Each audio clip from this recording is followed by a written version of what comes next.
NCERT class 9 economics, इसमें हम लोग चैप्टर नंबर 1 कर रहे हैं the story of village Palampur. और उसमें क्लास नंबर 2 में हम लोग देखते हैं farming in Palampur. Land is fix, तो जो ज़मीन होती है वो फिक्स होती है।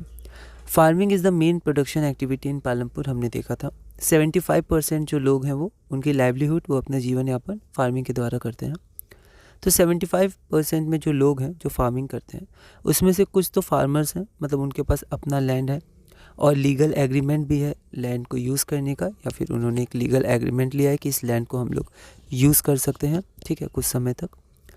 या फिर फार्म लेबरर्स हैं, वो क्या करते हैं, वो work on land owned by others receiving wages और पेमेंट, तो वो दूसरों के खेतों में काम करते हैं, उनके पास खुद का खेत नहीं है। तो एक तो फार्मर्स होते हैं जिनके पास खुद का खेत है, या फिर कुछ ऐसे किसान या फार्मर जिन्होंने लीगल एग्रीमेंट के द्वारा कुछ समय तक खेत अपने नाम लिया है। और एक होते हैं फार्म लेबरर जिनके पास अपना खेत नहीं होता है, वो दूसरों के खेतों पर मजदूरी करते हैं और उनको वेजेस या पेमेंट्स मिलते हैं। डिपेंड ऑन फार्म प्रोडक्शन, तो ये दोनों जो फार्मर्स और फार्म प्रोड्यूसर्स हैं ये प्रोडक्शन पर डिपेंड करते हैं। अगर ज़्यादा प्रोडक्शन होगा तो इनके लिए और अच्छा होगा, ये और अपनी बेसिक नीड्स पूरी कर पाएंगे। तो जितना ज़्यादा फार्म प्रोडक्शन होगा उतना अच्छा है फार्मर्स और फार्म लेबरर्स के लिए। A basic constant in raising farm production is land and cultivation is practically fixed. लेकिन फार्म प्रोडक्शन कब होगा? जब हमारे पास ज़्यादा ज़मीन होगी, ज़्यादा ज़मीन में ज़्यादा खेती होगी, ज़्यादा क्रॉप्स होंगे, ज़्यादा प्रोडक्शन होगा, तो फिर ज़्यादा पेमेंट होगा। लेकिन जो लैंड है वो हमारा फिक्स होता है, ज़मीन का टुकड़ा फिक्स होता है जिस पे हम लोग खेती कर सकते हैं, है ना। तो हम लोग अब थोड़ा आगे देखते हैं। अब यहाँ पर कुछ मैंने वर्ड्स लिखे हैं, इंपॉर्टेंट वर्ड्स, इंग्लिश इंपॉर्टेंट है ना, आप उससे इंग्लिश अच्छे से करिए तो आप लैंग्वेज लिख पाइएगा। लाइवलीहुड मतलब आजीविका या धन अर्जित करने का तरीका, जैसे हम लोग जीवन यापन करते हैं जिससे, है ना। कांस्टेंट मतलब होता है लिमिटेशन, जो सीमित करने वाला, ठीक है, मतलब जो एक सीमा लगाता है, एक लिमिट लगाता है, उसको कांस्टेंट बोलते हैं। तो some waste land can be converted into cultivable land, तो क्या होता है कुछ ज़मीन होती है जिस पे हम लोग खेती नहीं कर सकते हैं, ठीक है, वो बंजर ज़मीन हम लोग कह सकते हैं या फिर उसको वेस्ट लैंड हम लोग कह सकते हैं, उस पर खेती नहीं होती। तो जिन ज़मीनों पे खेती होती है वो फिक्स होती है। जब हम लोग नई ज़मीन को खेती लायक बनाते हैं तो वो प्रोसेस अभी स्लो, मतलब इतना जल्दी नहीं हम लोग कर सकते कि सारी जिनमें खेती नहीं होती जिन ज़मीन पे उन सबको हम लोग खेती योग्य बना दें, है ना। तो क्या होता है कि जिस पे खेती होती है उसी का हमें अच्छे से यूज़ करना है और कोशिश करना है जिन पे खेती नहीं हो सकती उनको कुछ कुछ पार्ट को, उन ज़मीनों के कुछ कुछ पार्ट को हम लोग कल्टिवेबल बना पाएँ, ठीक है। तो सम वेस्ट लैंड, कुछ वेस्ट लैंड को कल्टिवेबल हम लोग बना सकते हैं लेकिन फिर भी बहुत ज़्यादा नहीं। No further scope to increase farm production by bringing new land under cultivation, तो थोड़ा बहुत बनाने के बाद और कोई ज़्यादा स्कोप नहीं है कि हम लोग नए ज़मीन को खेती योग्य बना सके। यूनिट ऑफ मेजरिंग लैंड, तो जो स्टैंडर्ड यूनिट होती है वो होती है हेक्टेयर। एक हेक्टेयर होता है 100 मीटर स्क्वायर, ठीक है। एकड़ भी होती है, लेकिन क्या होती है अलग अलग क्षेत्रों में क्षेत्रीय भाषाओं के अनुसार अलग अलग नाम होते हैं ज़मीन को मापने के लिए, ठीक है। जैसे बीघा हो गया, गुंठा हो गया, ठीक है, इन सब से भी ज़मीन को मापा जाता है। Is there a way one can grow more from the same land, ठीक है। तो अब हमें कुछ ऐसा तरीका निकालना है, क्योंकि हमने देखा कि फार्मर्स और फार्म लेबरर्स उन दोनों का जीवन किस पे डिपेंड है, जितनी ज़्यादा प्रोडक्शन होगी। तो क्या कोई ऐसा तरीका निकाला जा सकता है कि एक ही ज़मीन के टुकड़े से हम लोग बहुत ज़्यादा प्रोडक्शन कर पाएँ, क्योंकि हमें पता है लैंड जो है वो फिक्स्ड है, ज़मीन फिक्स्ड है। More production from the same land, तो उसी ज़मीन के टुकड़े से हमें ज़्यादा प्रोडक्शन, ज़्यादा खेती करनी होगी। अब यहाँ पर पालमपुर रिसेंबल्स, तो हम लोग जो ये कहानी पढ़ रहे हैं पालमपुर की, ऐसा नाम का कोई गांव है नहीं, लेकिन ये वेस्टर्न उत्तर प्रदेश के गाँव से मिलता जुलता है, तो उस पर स्टडी की गई थी, तो उसके अनुसार फिर ये चैप्टर हुआ the village of story of village Palampur. तो एक हाइपोथेटिकल या इमेजिनरी विलेज है, ऐसा नाम का कोई विलेज है नहीं। अब village in western part of Uttar Pradesh, तो ये रिसेंबल करता है, रिसेंबल मतलब समानता, मतलब ये किसके समान लगता है, वेस्टर्न पार्ट ऑफ जो उत्तर प्रदेश के गाँव हैं उनके समान है ये। All land is cultivated, no land is left idle, तो पालमपुर में क्योंकि लैंड फिक्स है तो वहाँ पर जितना भी लैंड है सारे लैंड को कल्टीवेट किया जाता है, कोई भी लैंड को आइडल नहीं छोड़ते, अगर उसमें कल्टीवेशन हो सकता है तो उसको तुरंत कल्टीवेट कर लिया जाता है। रेनी सीज़न, तो जैसे हम जानते हैं खारिफ क्रॉप्स होते हैं, राबी क्रॉप्स होते हैं और जायद क्रॉप्स होते हैं, पर बेसिकली दो मेन क्रॉप्स होते हैं, खारिफ और राबी। तो रेनी सीज़न खारिफ क्रॉप्स, तो वहाँ पर ज्वार और बाजरा बोया जाता है। ये कैटल फील्ड है ना, कैटल फील्ड मतलब जो भेड़ बकरियाँ उनके लिए भी ये यूज़ होता है। और राबी, राबी में विंटर, वहाँ पर आलू उगाए जाते हैं, गेहूँ उगाए जाते हैं, ठीक है, और फैमिली के लिए भी उगाए जाते हैं। और सरप्लस, जो सरप्लस बच जाता है उसको फिर बेचा जाता है। तो खारिफ क्रॉप में एक पैडी भी होती है, राइस भी होती है, उसे भी उगाया जाता है। तो ये सब कुछ है। आगे हमारे पास है part of land sugarcane. तो एक जो पार्ट ऑफ लैंड है उसमें हम लोग शुगर केन भी उगा लेते हैं, रॉ फॉर्म में भी, और जैगरी मतलब उसका गुड़ भी बनाया जाता है। तो फार्मर्स क्या है, एक ही लैंड में ज़्यादा से ज़्यादा तरह के क्रॉप्स उगाते हैं। तो एक तरीका है मल्टीपल क्रॉपिंग का, मतलब फिक्स्ड लैंड है तो उसमें ऐसा नहीं कि एक ही क्रॉप बहुत समय तक उगाए, एक क्रॉप एक सीज़न में, फिर अगले सीज़न में उसी पे दूसरा क्रॉप, फिर तीसरा क्रॉप, ऐसे करके ज़्यादा क्रॉप्स उगाने से ज़्यादा प्रोडक्शन होगा उसी पार्ट ऑफ लैंड से। तो फार्मर जनरली 3 डिफरेंट क्रॉप्स उगाते हैं due to the well developed system of irrigation. तो हमने देखा था well developed system of irrigation था, पालमपुर में ट्यूबवेल्स वगैरह थे जो इलेक्ट्रिसिटी से पावर होते थे, पावर दिया जाता था उन्हें। तो well developed system of irrigation, इसके कारण वो लोग 3 क्रॉप्स, डिफरेंट क्रॉप्स उगा लेते हैं। इलेक्ट्रिसिटी से इलेक्ट्रिक रन ट्यूबवेल्स हमने देखा था जो इरिगेशन में मदद करता है, tubewells. Apart from the riverine plains, मतलब एलुवियल प्लेन्स, तो जो एलुवियल प्लेन्स है जहाँ एलुवियल सॉइल है, सबसे ज़्यादा फर्टाइल होता है ये सॉइल, तो जो एलुवियल सॉइल है जहाँ पर बहुत ज़्यादा कल्टीवेशन होता है। इसके अलावा coastal regions in our country are well irrigated. तो कोस्टल रीजन्स जो होता है वहाँ भी ये सॉइल पाया जाता है, ठीक है, तो वहाँ भी कुछ कुछ पाया जाता है, तो वहाँ भी अच्छी खासी कल्टीवेशन होती है apart from the northern plains, जो नॉर्दर्न प्लेन्स होता है। In contrast plateau region such as the Deccan plateau have low levels of irrigation. तो वहाँ पर एलुवियल सॉइल ज़्यादा नहीं पाया जाता है ना, तो वहाँ पर थोड़ा लो लेवल ऑफ कल्टीवेशन होती है। हम लोग 10th में भी इसको पढ़ेंगे, सॉइल के क्लासिफिकेशन कहाँ क्या पाया जाता है। तो वहाँ बेसिकली आपका जो ब्लैक सॉइल है वो ज़्यादा पाया जाता है, एलुवियल सॉइल उतनी मात्रा में नहीं पाया जाता है, ठीक है, तो वहाँ पर लो लेवल्स ऑफ कल्टीवेशन होती है। अगला हमारे पास है मल्टीपल क्रॉपिंग। जैसे हमने देखा कि कैसे हम लोग एक ही ज़मीन के टुकड़े से ज़्यादा प्रोडक्शन कर सकते हैं, तो उसका एक तरीका है multiple cropping, growing of more than 1 crop on a piece of land during the year. एक साल में खरीफ सीज़न में, फिर रबी सीज़न में, फिर जो जायद आता है उसमें, तो हम लोग क्रॉप्स को उगा सकते हैं। It is the most common way of increasing production on a given piece of land. एक दिए गए ज़मीन के टुकड़े पे ये सबसे कॉमन तरीका होता है कि हम लोग ज़्यादा प्रोडक्शन कर पाएँ अगर हम लोग ज़्यादा तरह के ज़्यादा क्रॉप्स उगाएंगे। पालमपुर में एटलीस्ट 2 मेन क्रॉप्स, तो किसान एटलीस्ट 2 मेन क्रॉप्स, कम से कम 2 मेन क्रॉप्स तो उगाते हैं। और अभी कुछ सालों से, मतलब उसमें ऐसा लिखा हुआ है, कुछ समय से पोटैटो मतलब आलू भी वो लोग 3rd क्रॉप के रूप में अब उगाने लगे हैं। Increase production from the same land, तो हम लोग इंक्रीज कैसे कर सकते हैं, तो हम लोग एक ही ज़मीन के टुकड़े से कैसे प्रोडक्शन को इंक्रीज कर सकते हैं, तो मल्टीपल क्रॉपिंग द्वारा, और दूसरा मॉडर्न फार्मिंग द्वारा। तो मॉडर्न फार्मिंग मेथड्स वो भी हम लोग अभी देखेंगे। तो यील्ड क्या होती है, the crop produced on a given piece of land during a single season. तो एक सीज़न में जो क्रॉप प्रोड्यूस होता है, हार्वेस्ट होता है, उसको हम लोग यील्ड कह सकते हैं। तो मिड 1960s के आसपास जो बीज रहते थे, जैसे गेहूँ वगैरह जब हम लोग उगाते थे, तो उसके जो बीज रहते थे वो ट्रेडिशनल सीड्स रहते थे, जैसे हमेशा से जो सीड्स जिस तरह की खेती की जाती है, सीड्स यूज़ किए जाते हैं वैसे ही रहते थे, ठीक है। पर उनकी जो यील्ड्स थी वो लो थी, मतलब वो ज़्यादा उपज नहीं दे पाते थे, ज़्यादा हार्वेस्ट नहीं हो पाता था, है ना। और इसमें इरिगेशन की भी लेस, मतलब बहुत ज़्यादा इरिगेशन, बहुत ज़्यादा पानी की ज़रूरत नहीं रहती थी, लेस कम पानी में ही हो जाता था। और साथ में मैन्योर फर्टिलाइज़र के लिए काऊ डंग, गाय का गोबर और अदर नेचुरल मैन्योर्स और फर्टिलाइज़र्स का यूज़ किया जाता था, आर्टिफिशियल नहीं, जो नेचुरल थे उन मैन्योर्स या फर्टिलाइज़र्स का यूज़ किया जाता था, ठीक है। और वो रेडली अवेलेबल होते थे, मतलब वो आसपास प्रकृति में मिल जाते थे, ठीक है।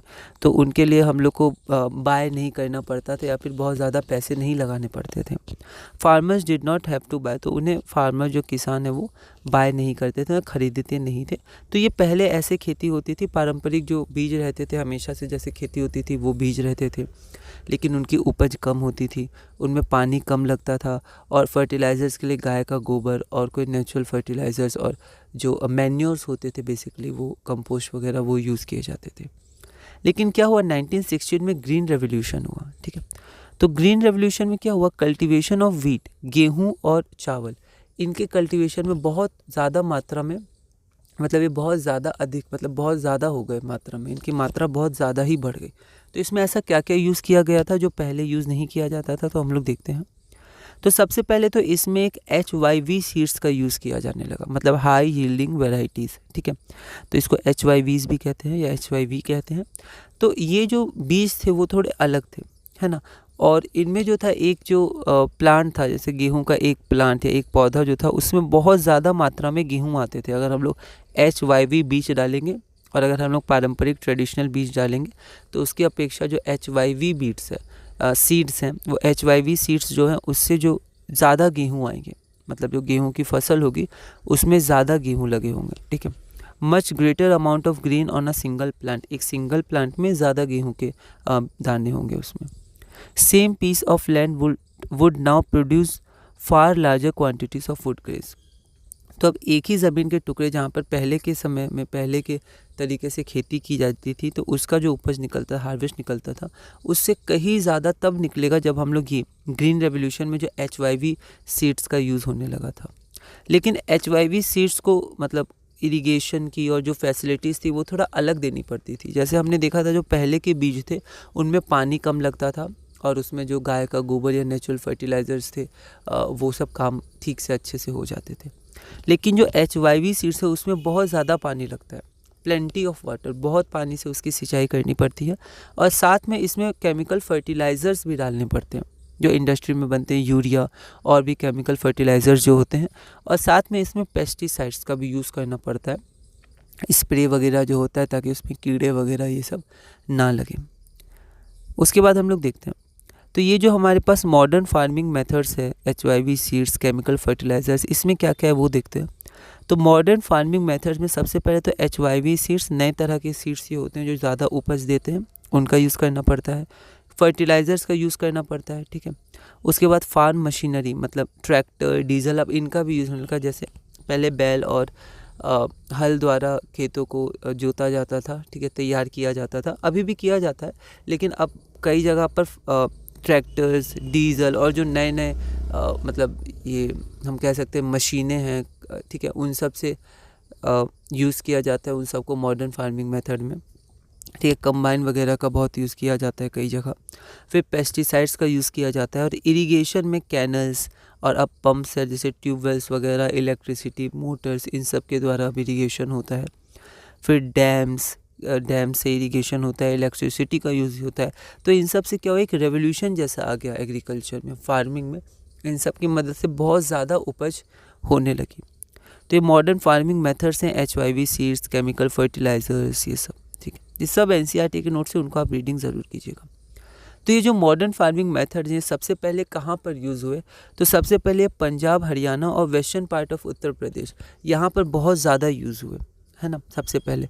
तो tubewells for irrigation, HYV seeds, chemical fertilisers, pesticides, farm machinery जैसे tractors, threshers for ploughing and harvesting faster. तो ये सब चीज़ें का जो है मॉडर्न फार्मिंग मेथड, ये सब पंजाब, हरियाणा और वेस्टर्न उत्तर प्रदेश में सबसे पहले यूज़ हुए थे। उसके बाद इन सब से क्या हुआ, गेहूं की उपज बहुत ज़्यादा बढ़ गई, ठीक है। इन सब एरिया में गेहूं उगाए गए और भी फसल उगाई गई, तो इन सब की उपज जो है, हार्वेस्ट जो है वो बहुत ज़्यादा बढ़ गई, बहुत ज़्यादा, अंत में हमें गेहूं प्राप्त होने लगे, ठीक है। Palampur farmers now had greater amounts of surplus wheat to sell in the markets. तो पालमपुर में भी ये ग्रीन रेवोल्यूशन के कारण ये सब हुआ, ठीक है। तो ये सब जब वहाँ भी पहुँची, ठीक है, ये सब चीज़ें, तो अब जो फार्मर्स हैं वो इन सब का यूज़ करके एक ही ज़मीन के टुकड़े से, क्योंकि हमने देखा कि लैंड इज़ फिक्स्ड, तो एक ही ज़मीन के टुकड़े से बहुत ज़्यादा उपज वो पैदा करने लगे, है ना। तो उनके पास ज़्यादा सरप्लस बच जाता था, अपने फैमिली की ज़रूरतों को पूरी करने के बाद बहुत ज़्यादा मात्रा में उनके पास गेहूँ वगैरह फसल बच जाती थी, जिसको वो बेच देते थे आसपास के गाँव में या फिर मार्केट में। विल द लैंड सस्टेन, तो अब ये होता है कि जब हम लोग इतना फर्टिलाइज़र्स का यूज़ कर रहे हैं और फिर हम लोग पेस्टिसाइड्स वगैरह सब केमिकल्स होते हैं, ठीक है, इनका यूज़ कर रहे हैं, तो क्या लैंड या ज़मीन क्या इसको सह पाएगी, है ना, क्या उसमें कोई परिवर्तन आएगा, कुछ चेंज आएगा कि नहीं। तो जो लैंड हमारा है वो नेचुरल रिसोर्स है और उसको हमें केयरफुल यूज़ करना है, ठीक है। सस्टेनेबल डेवलपमेंट अच्छे से अभी अपने लिए भी यूज़ करना है और आगे के जनरेशन्स के लिए भी इसको कंजर्व करना है। अब साइंटिफिक रिपोर्ट्स कुछ बताते हैं कि मॉडर्न फार्मिंग मेथड्स के कारण मतलब बहुत ज़्यादा पानी हम कह सकते हैं, और सबसे इसमें जो यूज़ होता है केमिकल फर्टिलाइजर्स, पेस्टिसाइड्स जो होता है, तो क्या इन सब का यूज़, फर्टिलाइजर्स, केमिकल का यूज़ ठीक है बहुत ज़्यादा मात्रा पे। तो साइंटिस्ट रिपोर्ट्स कहते हैं, साइंटिफिक रिपोर्ट्स की मॉडर्न फार्मिंग मेथड्स के कारण जो लैंड है उसको ओवर यूज़ किया गया है, ठीक है, मतलब बहुत ज़्यादा उसको यूज़ किया है उपज के लिए, बार बार फर्टिलाइज़र्स देना, फिर अगली खेती में फिर फर्टिलाइज़र्स देना, ठीक है, पेस्टिसाइड्स, केमिकल्स देना। तो due to green revolution overuse of chemical fertiliser से लॉस ऑफ सॉइल फर्टिलिटी, तो जो सॉइल फर्टिलिटी होती है, सॉइल में जो फर्टिलिटी होती है वो क्या होती है, कम होती जाती है। ठीक है, तो साइंटिफिक रिपोर्ट्स बताती हैं। Continuous use of ground water, tubewell, irrigation जो होते हैं वो ज़मीन के पानी को ऊपर लाते हैं। ठीक है, तो इसके कारण जो ग्राउंड लेवल में जो लेवल है, ग्राउंड का लेवल, जो पानी का लेवल है वो भी डिप्लीट हुआ है, वाटर टेबल मतलब वो कम हुआ है, नीचे गया है। ठीक है, अब इन्वायरमेंटल रिसोर्सेज जैसे सॉइल फर्टिलिटी इन्वायरमेंटल रिसोर्सेज हैं, ग्राउंड वाटर इन्वायरमेंटल रिसोर्सेज हैं, इनको बनने में बहुत ज़्यादा समय लगता है ना। जैसे सॉइल फर्टिलिटी ऐसा एनसीईआरटी में है कि अगर हम लोग कुछ सेंटीमीटर सॉइल को अगर डिप्लीट करते हैं तो उसको बनने में कई साल लग जाते हैं, मतलब बहुत ज़्यादा साल लगते हैं, एक बार आप उसको पढ़ सकते हैं। और ग्राउंड वाटर में भी जैसे हम लोग ग्राउंड वाटर यूज़ करते हैं तो बारिश होती है तो ग्राउंड वाटर का लेवल इंक्रीज़ कर जाता है, पर जितना इंक्रीज़ करता है उससे बहुत ज़्यादा अब्यूज़ होने लगा है ना, तो धीरे धीरे कम ही हो रहा है। तो build up over many years, तो ये बहुत ही समय के बाद ये वापस बनते हैं, इसलिए हमें बहुत सोच समझ के इनका यूज़ करना चाहिए। We should use judiciously for future generation, इसे सस्टेनेबल डेवलपमेंट कहते हैं। इसे हमें 10th में पढ़ना है, जियोग्राफी में सस्टेनेबल डेवलपमेंट क्या है, और बेसिक में हमें हर जगह पढ़ना है कुछ बातें। तो सस्टेनेबल डेवलपमेंट के लिए हमें फ्यूचर जनरेशन्स को भी ध्यान में रख के जुडिशियसली मतलब अच्छे से केयरफुल वे में यूज़ करना है रिसोर्सेज को। उसके बाद जो केमिकल फर्टिलाइज़र्स होते हैं वो मिनरल्स प्रोवाइड करते हैं प्लांट्स को, बहुत जल्दी डिज़ोल्व फॉर्म में मिनरल्स प्रोवाइड करते हैं, तो जो प्लांट के रूट्स हैं वो इनको एब्जॉर्ब करते हैं और जल्दी वो बढ़ते हैं। ठीक है, तो it provides minerals dissolved in water. ठीक है, और immediately available to the plant, तो वो तुरंत वो प्लांट्स को अवेलेबल हो जाते हैं और प्लांट्स उनको एब्जॉर्ब करके रूट्स के द्वारा फिर बॉडी पार्ट्स में वो करता है और फिर धीरे धीरे आगे वो ग्रो करता रहता है। तो it provides mineral not retained in soil for long, तो ये मिनरल्स होते हैं वो बहुत ज़्यादा सॉइल में रिटेन नहीं हो पाते, ये सॉइल से बह जाते हैं पानी के संग। प्लांट्स एब्जॉर्व कर लिया, ठीक है, फिर नहीं तो फिर ये पानी के संग क्या होते हैं, बह जाते हैं। और जब ये केमिकल्स पानी के साथ बह जाते हैं तो ये जहाँ भी जाते हैं तो वो उसको पॉल्यूट कर देते हैं। जैसे अगर ग्राउंड वाटर है तो ग्राउंड वाटर में केमिकल्स रह जाएंगे तो फिर वो पानी सही नहीं रहेगा। रिवर्स में चले जाएंगे केमिकल्स वगैरह तो रिवर पॉल्यूट हो जाएगी, लेक्स में चले जाएंगे। ठीक है, तो केमिकल फर्टिलाइजर्स क्या करते हैं, kill bacteria and other micro organisms in the soil. तो बहुत ही इंपॉर्टेंट है, जो नेचुरल डिकम्पोजर्स होते हैं और जो डिकम्पोज करते हैं सॉइल की फर्टिलिटी को इंक्रीज़ करते हैं, ह्यूमस का कंटेंट इंक्रीज़ करते हैं। तो ये जो केमिकल्स होते हैं ये क्या करते हैं, उनको किल कर देते हैं, बैक्टीरिया और माइक्रो ऑर्गेनिजम्स को। तो इसलिए ह्यूमस कंटेंट वो इंक्रीज़ नहीं कर पाते हैं और फर्टिलिटी धीरे धीरे कम होती रहती है। Sometimes after their use the soil will be less fertile then ever before. तो जब हम उसका लगातार यूज़ करते हैं तो कुछ समय बाद जो सॉइल है वो कम फर्टाइल हो जाएगा, है ना, फर्टिलिटी लूज़ होते जाएगा। अब जैसे पंजाब के बारे में बताया गया है कि consumption of chemical fertilisers is the highest, तो सबसे ज़्यादा वहाँ पर केमिकल फर्टिलाइजर्स का यूज़ होता है। और कंटिन्यूस यूज़ से जो सॉइल है वो डिग्रेड होता रहा है, मतलब सॉइल जो है उसका इरोजन हो रहा है, या हम कह सकते हैं सॉइल की जो क्वालिटी है ना, मात्रा जो है क्वालिटी है वो कम होती जा रही है, सॉइल डिग्रेड होते जा रहा है। तो जो फार्मर्स हैं, अब वो फार्मर्स को फर्टिलिटी बढ़ानी है ना, क्योंकि समय के संग फर्टिलिटी कम होती जा रही है, तो उनको फिर they are force to use more and more fertilisers and other inputs. तो वो लोग ज़्यादा से ज़्यादा फर्टिलाइजर्स का यूज़ करते हैं ताकि फर्टिलिटी बढ़े, ज़्यादा मिनरल्स वगैरह जो फर्टिलाइजर्स देते हैं सॉइल को, वो ज़्यादा मिनरल्स वगैरह वापस सॉइल पे पहुँचे, तो और ज़्यादा केमिकल फर्टिलाइजर्स का यूज़ करते हैं to achieve same production level. तो पहले जो प्रोडक्शन होता था कम फर्टिलाइजर्स में, तो फिर प्रोडक्शन के बाद सॉइल की फर्टिलिटी धीरे धीरे कम हो गई केमिकल्स के कारण, तो अब वही प्रोडक्शन लाने के लिए और केमिकल फर्टिलाइजर्स का यूज़ करना पड़ा। और इसके कारण cost of cultivation is rising very fast. तो जैसे पहले हमने देखा था पारंपरिक जब खेती होती थी तो वहाँ पर नेचुरल मैन्योर्स, नेचुरल फर्टिलाइजर्स एक तरह से कह सकते हैं, तो मैन्योर्स वगैरह जो नेचर में हम लोग के उपलब्ध रहते थे उनको यूज़ करना पड़ता था। तो फार्मर्स को इन्हें ख़रीदना नहीं पड़ता था इतने पैसों से, जो फर्टिलाइज़र्स जितने आते हैं उनके कंपैरिजन में महंगे आते हैं। तो फर्टिलाइज़र्स वगैरह इंडस्ट्री में बनते हैं, उनकी पैकिंग होती है, पूरा एक सिस्टम होता है उसका, तो उन्हें ख़रीदने पड़ते हैं। तो जब हम ज़्यादा फर्टिलाइज़र्स यूज़ करेंगे तो हमारा जो कॉस्ट होगा, ठीक है, वो ज़्यादा इंक्रीज़ करेगा कॉस्ट ऑफ कल्टीवेशन। ठीक है, तो इसी के साथ हमने क्लास नंबर 2 पूरा किया। क्लास नंबर 3 में हम लोग और अच्छे से देखेंगे how is land distributed between the farmers of Palampur. तो एक बार आप इसको और अच्छे से पढ़ना चाहते हो तो आप एनसीईआरटी रीडिंग करिए, उसमें कनेक्ट करके अच्छे से बताया गया। अगली क्लास में क्लास नंबर 3 और धीरे धीरे आगे बढ़ेंगे।